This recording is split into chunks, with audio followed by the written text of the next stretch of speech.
Hello everyone, good morning and welcome back to my another blog. তো এখন বাজে 11:30 আর আমি জাস্ট একটু আগে উঠলাম। বুঝতেই পারছো আমার মুখ চোখ পুরো ফোলা ফোলা, প্রচুর ঘুমিয়ে নিয়েছি আমি। কাল রাত প্রায় কটা বাজে, 1-2 তো বেজে গেছিলো শুতে শুতে। তো যাই হোক, এখন একটু রিম্পা দিদি ব্রেকফাস্টে একটা জিনিস এনেছে, সেটা তোমাদের সাথে দেখাই। আর চলো খেতে থাকি, কারণ অনেকটা লেট হয়ে গেছে। আর আজকে অফিস করার প্ল্যান ছিল, কিন্তু ছুটি নিয়েছি, তাই ওর জন্যই একটু লেট করে ঘুম থেকে উঠলাম। কারণ এতদিন মানে রাত্রে লেট করে ফিরছিলাম, সকালবেলা অফিস করতাম, তো ভীষণ টায়ার্ডনেস ছিল, ভালো করে ঘুম টুম হয়নি। তো তার জন্য আজকে একটু লেট করেই উঠলাম। তো চলো আর বেশি বকবক করবো না, তোমাদেরকে নিয়ে দেখাই রিম্পা দিদি ব্রেকফাস্ট আজকে কি এনেছে।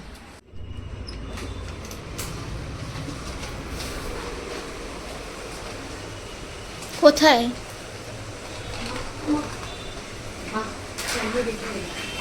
তুই এটা কি এনেছিস? মিক্সার পাও, এর ভিতরে স্প্রাউটস দেবে, ওইগুলো পেঁয়াজ দেবে, লেবুর রস দিয়ে ডুবি ডুবিয়ে খাবে। লেবুর রস কোথায়?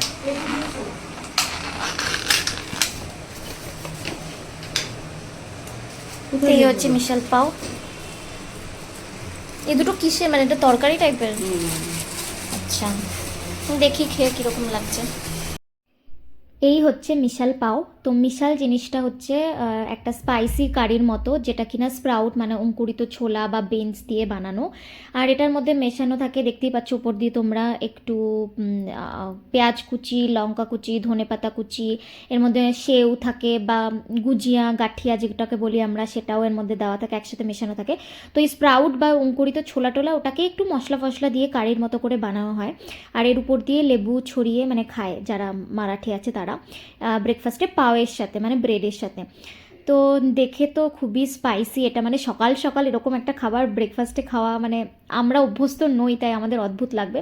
কিন্তু টেস্ট মোটামুটি, আমি খুব একটা ভালো বলবো না, খুব খারাপও একদমই বলবো না, মোটামুটি ভালোই ছিল। যেহেতু আমি প্রথমবার খেলাম, তাই একটা অদ্ভুত লেগেছে, সকাল সকাল টকটক কেমন একটা জিনিস খাচ্ছি। তো যাই হোক, মোটামুটি টেস্ট এটা ভালোই ছিল। ঘড়ির কাঁটায় তো এদিকে 3:30 বাজতে চলেছে, আর এখনও আমাদের দুপুরের খাবার খাওয়া হয়নি। পিসি এদিকে থালায় প্রত্যেকের খাবার বাড়তে শুরু করেছে। আর এখন রিম্পা দিদি কী করছে তোমায় দেখায়। স্নান করে এসে ওই স্ল্যাবটাতে পুরো জল দিয়ে একদম সেই বন্যা মতো করে দিয়েছে। আর এখন এটাকে দিয়ে এই জলগুলো কাছিয়ে কাছিয়ে ওদিকে বেসিনে ফেলছে। মানে আমাদের বাড়িতে মা মাসিরা একটা ভেজা কাপড় দিয়ে মোছে, আর এইভাবে মুছছে, মানে ভাবা যায়। এটা কি বানিয়েছো? চিংড়ি বাটা, চিংড়ি বাটা, পাট শাক ডাল দিয়ে, করলা ভাজা, কাঁকড়া, কাঁকড়া কি আলু দিয়ে ঝোল, আর এদিকে বাংলা না বাগদা, এই মাছটা ভাজা, বাংলা মাছ ভাজা। হ্যাঁ, তো এই হচ্ছে আজ আমাদের দুপুরের মেনু।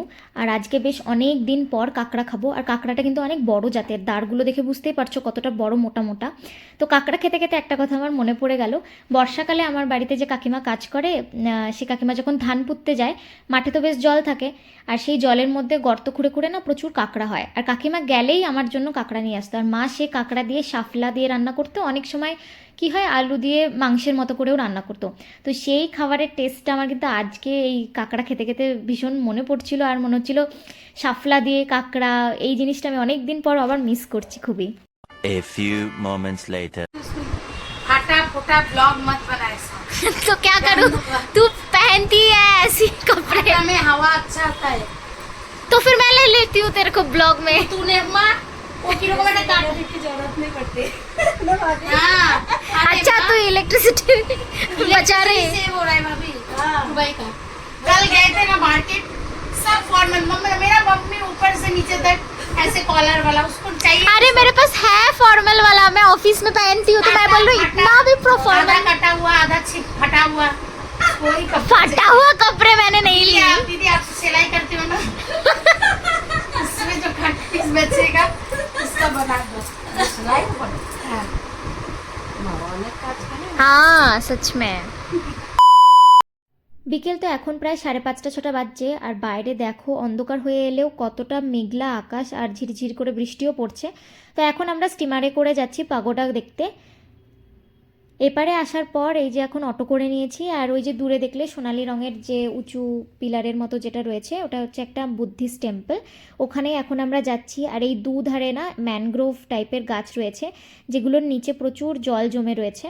তো এখন চলো তাড়াতাড়ি করে যাই, কারণ 7টার দিক করে আবার বন্ধ হয়ে যাবে পাগোডা। আর রিম্পাদির চক্করে আজকে আমাদের অনেক লেট হয়ে গেল, আদারওয়াইজ আমরা অনেক তাড়াতাড়ি আসতাম।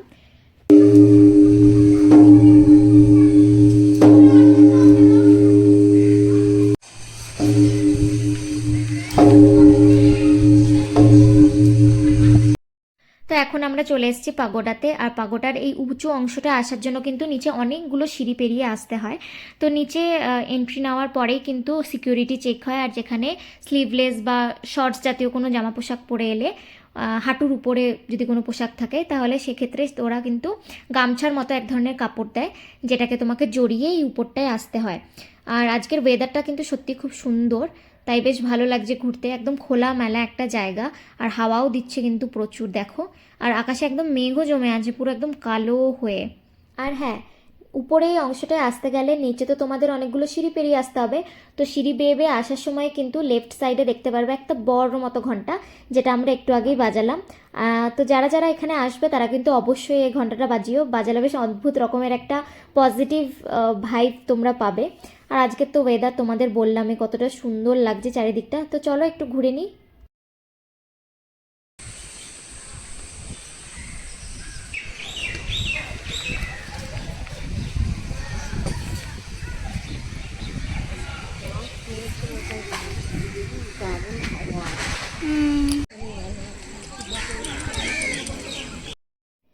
তো ভালোভাবেই আমাদের ঘোরা হয়ে গেছে, আর এখন 7টা বেজে গেছে, তাই গেটও বন্ধ করে দিয়েছে।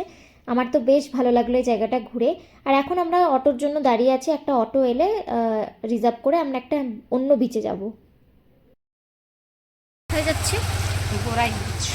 গোড়াই গোড়াই বিচ কিরকম সেটা? ভালো, এখানকার রিসোর্টগুলো খুব ভালো। সাইডে চল, পেছনে গাড়ি আসছে। এখানে সান বিচ রিসর্ট আছে, খুব সুন্দর, একদম সমুদ্রের ধারে। যারা ড্রিঙ্ক করতে ভালোবাসে তাদের জন্য দারুণ। আমরা তো আর ড্রিঙ্ক করি না, হ্যাঁ, তার জন্য জানি না। মানে আমরা যাই, খুব এনজয় করি। রিসর্ট টাইপ তো, রিসর্ট, হ্যাঁ, মানে এই বিচটা হ্যাঁ, প্রচণ্ড ভালো, লাউড মিউজিক হয়, ডান্স করার প্ল্যাটফর্ম আছে, খুব সুন্দর। আমরা খুব এনজয় করি, কিন্তু আমরা ড্রিঙ্ক করি না। বুঝলাম।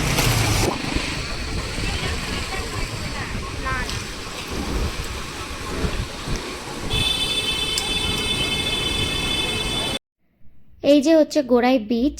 আর যেহেতু অনেক সন্ধ্যা হয়ে এসছে আর ওয়েদারও এতটাই খারাপ যে সমুদ্রের জলের রং আর আকাশের রঙের মধ্যে কোনো পার্থক্য নেই, আর স্পষ্ট করে কিছু বোঝাও যাচ্ছে না। যদিও এখানে প্রচুর হাওয়া দিচ্ছে, কিন্তু সবার জামা কাপড় উঠছে দেখে তোমরা বুঝতেই পারছো যে কতটা লেভেলের হাওয়া দিচ্ছে চারিদিকে। আর মনে হচ্ছে একটুখানির মধ্যেই কিন্তু বৃষ্টিও চলে আসবে। তো এখানে বেশিক্ষণ থাকা যাবে না, একটুখানি হাওয়া খেয়েই বেরিয়ে পড়তে হবে আমাদের।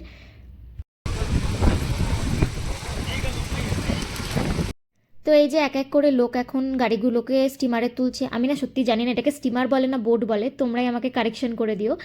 আর তোমাদের আসার সময় তো বলেইছিলাম যে দুদিকে প্রচুর ম্যানগ্রোভের জঙ্গল রয়েছে, সেই জন্য না বসে থাকা যাচ্ছে না একদমই, মানে মশাই পুরো খেয়ে নিল আমাদের।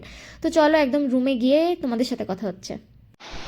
রাত তো এখন 11টা 5 বাজছে, আর বাইরেও ঝমঝম করে বৃষ্টি শুরু হয়েছে, জানি না কখন থামবে এই বৃষ্টি। আর রিম্পা দিদি এখন রান্নাঘরে কি করছে চলো তোমাদেরকে একটু ঘুরিয়ে নিয়ে আসি।